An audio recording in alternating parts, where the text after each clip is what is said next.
నమస్కారం. సినారే సినీ గీత వైభవం కార్యక్రమానికి స్వాగతం. ప్రముఖ సినీ గీత రచయిత డాక్టర్ సి నారాయణ రెడ్డి గారు రచించినటువంటి సినీ గీతాలని మీ ముందు ఆవిష్కరిస్తున్నటువంటి ప్రతిష్టాత్మక కార్యక్రమమే ఈ సినారే సినీ గీత వైభవం. ఆయన ప్రముఖ సినీ గీత రచయితగా మనందరికీ సుపరిచితమే, అలాగే ఒక ప్రముఖ కవిగా కూడా మనందరికీ సుపరిచితమే. మరి వారు ఎన్నో దీర్ఘ కావ్యాలు, గేయ రచనలు, గీత రచనలు, మరెన్నో కవితల్ని రాసిన సంగతి మనందరికీ తెలిసిందే. దానికి సంబంధించి విశ్వంభరకి జ్ఞానపీఠ అవార్డుని సొంతం చేసుకున్న ఘనత కూడా వారికి దక్కుతుంది. మరి ఈ కవితాత్మకమైన ప్రస్థానం గురించి వారి మాటల్లోనే తెలుసుకోవాలనుకుంటున్నారా? ఇంకెందుకు ఆలస్యం, వారికి నమస్కారాలు తెలియజేస్తూ కార్యక్రమాన్ని ప్రారంభిద్దాం. నమస్కారం గురుగారు. గురుగారు, ఇప్పటి వరకు మన వనితా టీవీ ప్రేక్షకులందరికీ కూడా మీరు రచించినటువంటి ఆణిముత్యాలన్నిటి గురించి మీరు తెలియచేయడం జరిగింది. అయితే ఇప్పుడు మాకున్న కొన్ని సందేహాలను మిమ్మల్ని అడుగుదాం అనుకుంటున్నాము.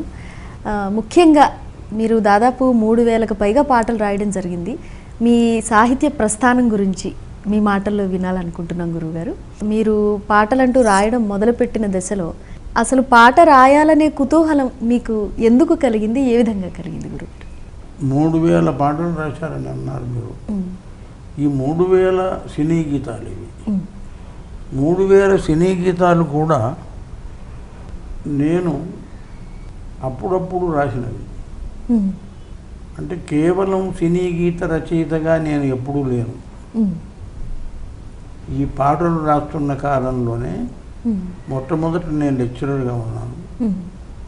తర్వాత రీడర్గా ప్రమోట్ అయ్యాను, ప్రొఫెసర్ అయ్యాను, వైస్ ఛాన్సలర్ అయ్యాను, మిగతావి.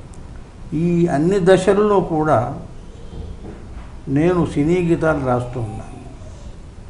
అంటే నాకు విద్యారంగం, సాహిత్య రంగం ప్రధాన ప్రవాహం అయితే దాని పక్కన ఒక సెలయేరు లాంటిది ఈ సినీ గీత రచన.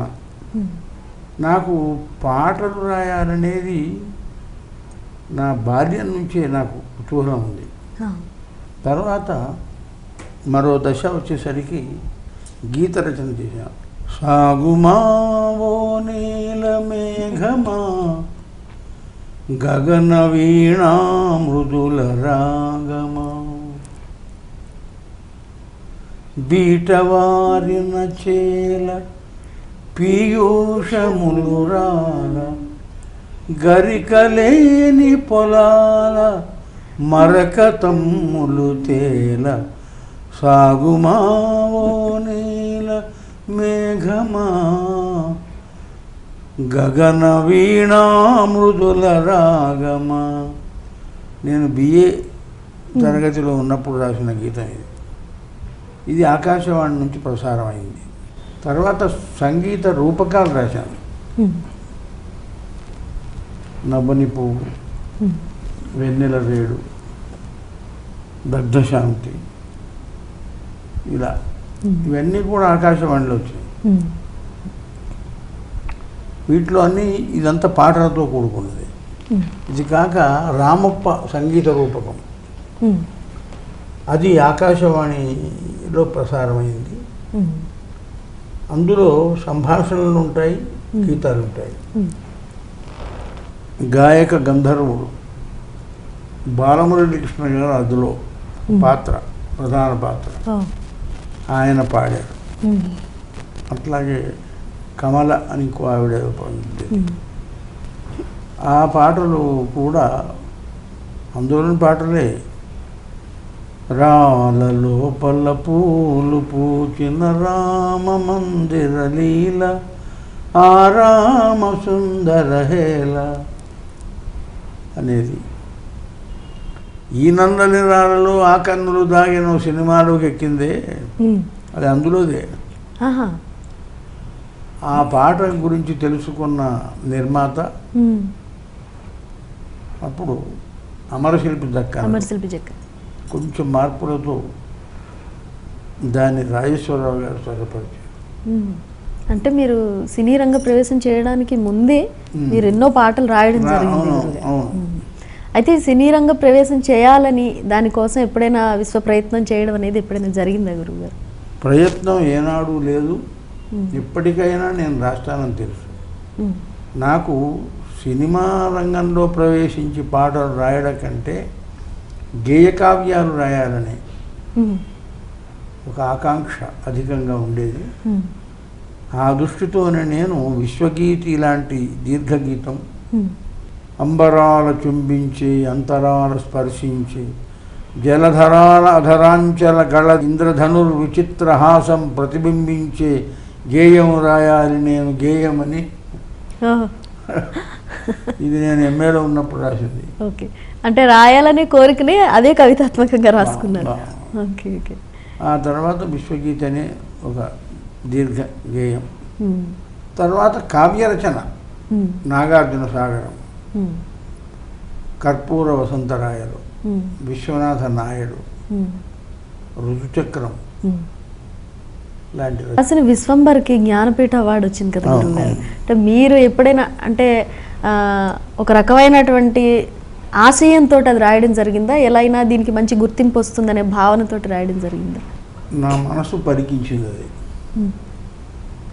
అంటే ఈ పేర్లు ఏవి లేకుండా ప్రముఖులు మన విశ్వచరిత్ర, ఒక సోక్రటీస్ ఉంటాడు, ఒక అలెగ్జాండర్ వస్తాడు, ఒక అశోకుడు ఉంటాడు, బుద్ధుడు ఉంటాడు, గాంధీజీ ఉంటాడు, మధ్యలో క్రీస్తు ఉంటాడు. వీళ్ళందరినీ దృష్టిలో పెట్టుకొని వాళ్ళ జీవిత చరిత్రలను కుదించుకొని ఈ మహనీయులు చేసిన ఉదాత్త కార్యక్రమాలను, సాహసాలను మనసులో పెట్టుకొని వాళ్ళ పేర్లు రాకుండా విజ్ఞులకు స్ఫురించేటట్టుగా రాశాను. ఆ రకంగా విశ్వమానవ చరిత్రనే విశ్వంభర. దానికి రాసిన తర్వాత ఏ 10 ఏళ్లకో 15 ఏళ్ళకో గుర్తు రావడం లేదు, దానికి జ్ఞానపీఠ పురస్కారం లభించింది. అది సామాన్యమైన పురస్కారం కాదు, అది ఎంతో గుర్తింపు. అంటే ఆ విధమైనటువంటి స్పందన దాని ద్వారా కలిగితే కానీ ఆ రకమైనటువంటి పురస్కారం ఇవ్వడం జరగదు. సో విశ్వంభరకి అర్హతని గుర్తించి ఆ అవార్డుని మీకు అందించడం జరిగింది. అలాగే గురువుగారు, మీరు సినీ రంగ ప్రవేశం చేయడం కోసం ప్రయత్నాలు ఏం చేయలేదన్నారు. అయితే అసలు మీరు చక్కటి పాటలు, సినీ రంగంలో మీరు చక్కటి పాటలు రాసి మంచి గుర్తింపు లభిస్తుంది ఆయన మనకు పాట రాస్తే అని గుర్తించి మిమ్మల్ని సినీ రంగంలోకి ఆహ్వానించినటువంటి వారు ఉన్నారు. మహానటులు నందమూరి తారక రామారావు గారు సారథి స్టూడియోలో కలిసి ఉంటే కల సుఖం సినిమాలో షూటింగ్లో పాల్గొంటున్నారు. నాకు చెన్నై వెళ్ళినప్పుడు ఆయనతో ముఖపరిచయం ఉంది. ఆయన సూక్ష్మగ్రాహి, ఎన్టీఆర్ ఎప్పుడు బయటపడేవాడు కాదు. నారాయణ రెడ్డి గారు, మీరు పాటలు ఏమైనా రాస్తారా? మామూలు పాట, ఓ 2-3 రకాల పాటలు అడిగారు. అందులో ఒకటి మబ్బులో ఏముంది నా మనసులో ఏముందని రాసుకున్న పాట. అది తర్వాత మళ్ళీ లక్షాధికారి చిత్రానికి ఎక్కింది. తర్వాత ఓ అలాగా అన్నాడు. ఇంకో రకమైన పాట. ఈ పాటలు విని మరి మీరు సినిమాల్లో ఎందుకు రాయలేదు, నేను మీకు రాయాలని ఉందా లేదా?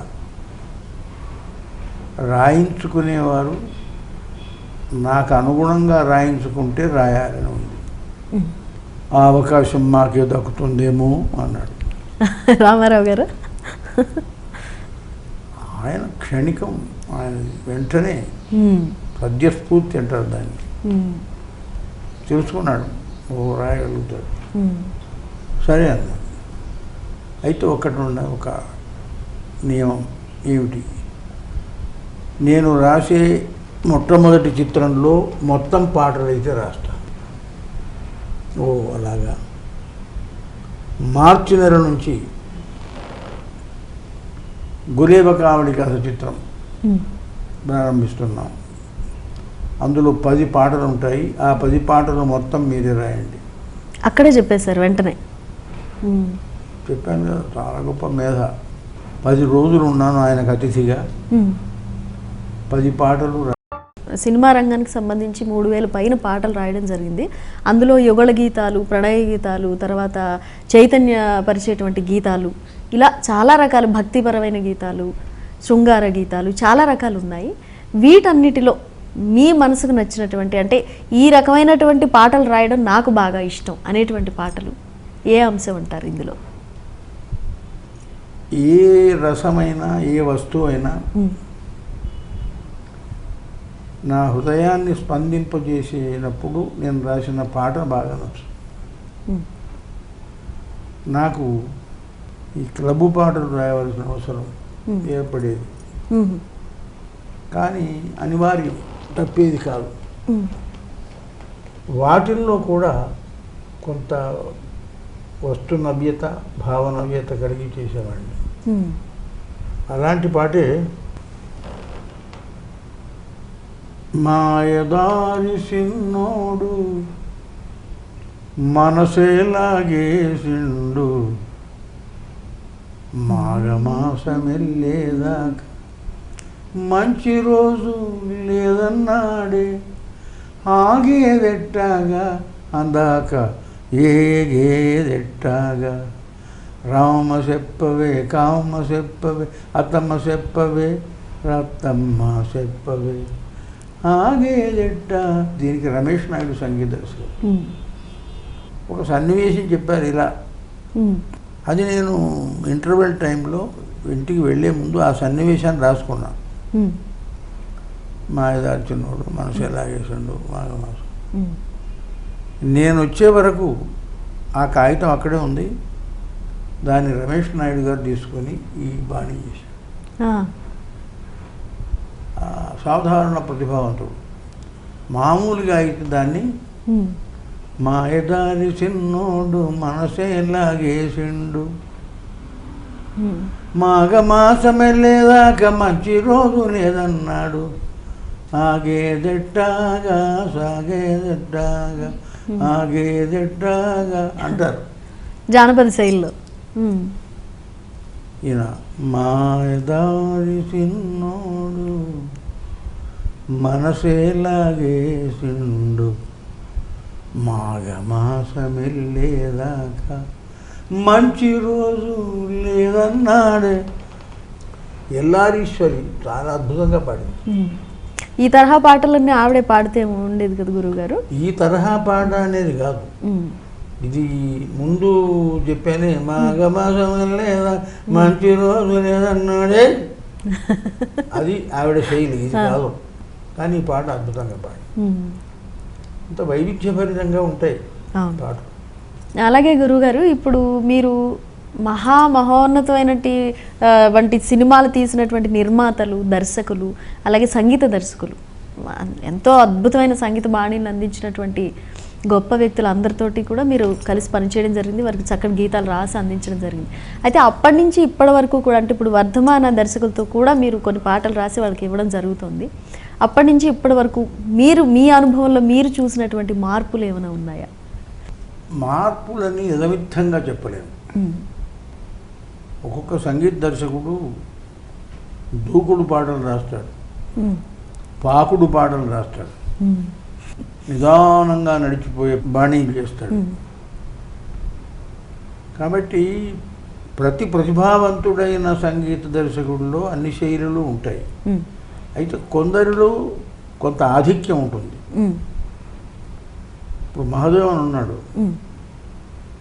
మహాదేవన్ అన్ని బాణీలను, అన్ని రకాల బాణీలు కూరుస్తాడు. అలాగే రాజేశ్వరరావు గారు, వీడు అన్నటి అప్పటి. ఇటీవల వస్తున్న వాళ్ళల్లో ఇళయరాజా గారిది ఒక ప్రత్యేకమైన పీఠం శైలి, తర్వాత రెహమాన్ది ఒక శైలి. వీళ్ళను దాటి మళ్ళీ ఇంకా యువతరం వచ్చినాయి. నేను వాళ్లకు రాయలేదు. కొన్ని పాటలు నాకు అర్థం కావు, రచన అర్థం కాదు, బాణి అర్థం కాదు. కొంత జానపద శైలి ఉంటుంది, కొంత పాశ్చాత్య బాణీలు ఉంటాయి. మీరు అంటే ఈ మధ్యకాలంలో ఎప్పుడైనా ఇప్పుడు మీరు అన్నట్టుగా ఇలా ఈ రకమైనటువంటి అర్థం కాని బాణీలు మీకు ఇచ్చి మీరు పాట రాయమన్నప్పుడు మీరు వద్దు అని తిరస్కరించినటువంటి సందర్భాలు ఏమైనా ఉన్నాయి గురువుగారు? ఒకటి రెండు సందర్భాల్లో అన్నాను, గుర్తు రావడం లేదు నాకు. ఈ బాణీకి నేను రాయడం బాగుండదండి, కొంచెం మార్చండి ఇంకో రకంగా అని మార్చిన వాడు ఉన్నారు. లేదండి ఇలాగే ఉండాలి అనేవారు ఉన్నారు. అప్పుడు వాళ్ళకు నమస్కారం చెప్పి వచ్చేసేవాడు. ఇంకా గురువుగారు ఇప్పుడు అంటే మీ అనుభవంలో మీరు ఇంచుమించు నవరసాలలో ఎన్ని రకాలైనటువంటి భావ ప్రకటన చేయొచ్చో అన్ని రకాలుగాను మీరు పాటలు రాసేయడం జరిగింది. ఇక ముందు కూడా వచ్చే చిత్రాల్లో ఇంకా పాటలు దర్శకులు, సంగీత దర్శకులు మిమ్మల్ని అడగడం, మీరు రాయించుకోవడం జరుగుతుంది. ఇంకా ఏదైనా ఒక ఇటువంటి ప్రయోగాత్మకమైన రచన నాకు చేయాలని ఉంది అనేటువంటిది ఏమైనా ఉందా గురువుగారు? మేఘం ఉంది, ఆకాశంలో మేఘం కమ్ముకుంటుంది. అది ఎప్పుడు కురుస్తుందో మనకు తెలియదు. సన్న సన్నని చినుకులుగా కురుస్తుందో లేక భూరుణ కురుస్తుందో, మేఘం మాత్రం ఉంది. ఇప్పుడు మనం ఉన్నాం, నేనున్నాను. నా పాట చినుకులుగా కురుస్తుందో వర్షం భూరుణ వర్షంగా కురుస్తుందో తెలియదు. అది భవిష్యత్తు తేల్చాలి. భవిష్యత్తు అంటే రానున్నది, మనం ఉన్నది వర్తమానం. మనకు గడిచింది గతం. మనం ఇంతసేపు గతం గురించి చెప్పుకున్నాం, కొంతవరకు వర్తమానం గురించి చెప్పుకున్నాం. ఇక భవిష్యత్తు గురించి చెప్పుకోవడం భావ్యం కాదు. గురుగారు, మన వనితా టీవీ ప్రసారం చేసినటువంటి సినారే సినీ గీత వైభవం అనే ఈ ప్రతిష్టాత్మకమైన కార్యక్రమంలో మీరు ఇన్ని రోజులు కూడా మన ప్రేక్షకులందరికీ మీరు చేసినటువంటి రచనల గురించి, అలాగే చలనచిత్ర పరిశ్రమలో మీకు ఎదురైన సందర్భాలు, మీ అనుభవాలు, మీరు రాసినటువంటి గీతాల్లోని భావన అంతా కూడా మాకు తెలియచేయడం జరిగింది. మా అందరికీ కూడా, మన వనితా టీవీ ప్రేక్షకులందరికీ మీ ప్రస్థానాన్ని తెలియచేసినందుకు ప్రేక్షకులందరి తరఫున ప్రత్యేకమైన ధన్యవాదాలు గురువుగారు. సినారే సినీ గీత వైభవం కార్యక్రమంలో ప్రముఖ కవి, సినీ గీత రచయిత డాక్టర్ సి నారాయణ రెడ్డి గారు వారి కవితా ప్రస్థానం గురించి తెలుసుకున్నారు కదా. మరో ఎపిసోడ్లో మళ్ళీ కలుసుకుందాం. అంతవరకు సెలవు మరి. నమస్కారం.